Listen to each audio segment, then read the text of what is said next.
મહીસાગર જિલ્લામાં અંદાજિત 3.59 કરોડના ખર્ચે નિર્માણ પામેલા લુણાવાડા એસટી ડેપો વર્કશોપનું લોકાર્પણ, 25 નવી એસટી બસને લીલી ઝંડી અને બાલાસિનોર ખાતે અંદાજિત 1024.94 લાખના ખર્ચે કક્ષા સી, B56 તથા D2 પોલીસ આવાસોનો લોકાર્પણ કાર્યક્રમ આદિજાતિ વિકાસ, પ્રાથમિક, માધ્યમિક અને પ્રૌઢ શિક્ષણ મંત્રી શ્રી ડોક્ટર કુબેરભાઈ ડિંડોર અને ગૃહ રાજ્યમંત્રી શ્રી હર્ષભાઈ સંઘવીની પ્રેરક ઉપસ્થિતિમાં કાર્યક્રમ યોજાયો હતો।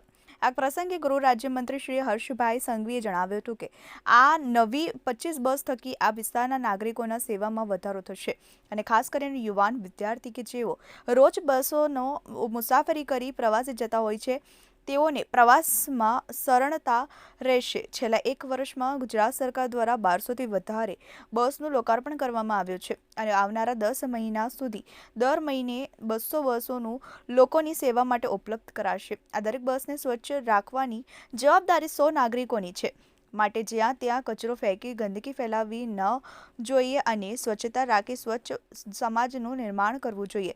વધુમાં મંત્રીશ્રીએ જણાવ્યું હતું કે બાલાસિનોર ખાતે પોલીસ આવાસો નવીન બનેલી મકાનોમાં જે લોકોને પ્રવેશ કરવાનો અવસર પ્રાપ્ત થાય એ 100 લોકો સરકારી ઘર નહીં પણ પોતાનું સપનાનું ઘર સમજી પોતાનું ઘર હોય તેમ સ્વચ્છ રાખે એવા અનુરોધ કર્યા હતા। વધુમાં કહ્યું હતું કે ગુજરાતની શાંતિ, સુરક્ષા અને કાયદાના રક્ષક એવા પોલીસ કર્મીઓ તથા તેમના પરિવારોને ઉત્તમોત્તમ આવાસ સુવિધા મળી રહે તે દિશામાં રાજ્ય સરકાર નિષ્ઠાપૂર્ણ રીતે કાર્ય કરી રહી છે।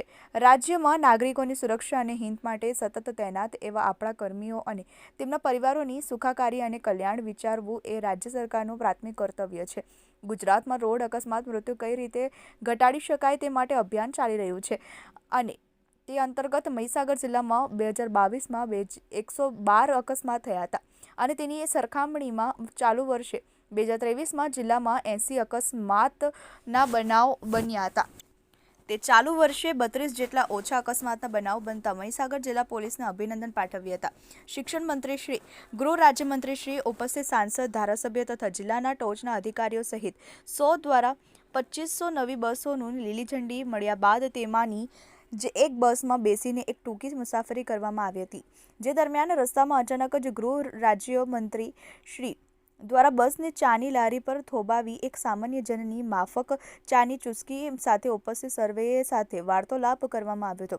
આ પ્રસંગે જિલ્લા પંચાયતના પ્રમુખ શ્રી બાબુભાઈ પટેલ, પંચમહાલ સંસદ શ્રી રતનસિંહ રાઠોડ, બાલાસિનોર ધારાસભ્ય શ્રી માનસિંહ ચૌહાણ, મોરવા હડફ ધારાસભ્ય શ્રી નિમિષાબેન સુથાર, જિલ્લા collector Shri Bhavin Pandya, range IG Shri R.V. Ansari, police અધિક્ષક શ્રી જયદીપસિંહ જાડેજા, અગ્રણી શ્રી દશરથભાઈ બારિયા, પૂર્વ ધારાસભ્ય શ્રી જિગ્નેશભાઈ સેવક, પોલીસ અને એસટી વિભાગના કર્મચારીઓ સહિત નગરજનો ઉપસ્થિત રહ્યા હતા।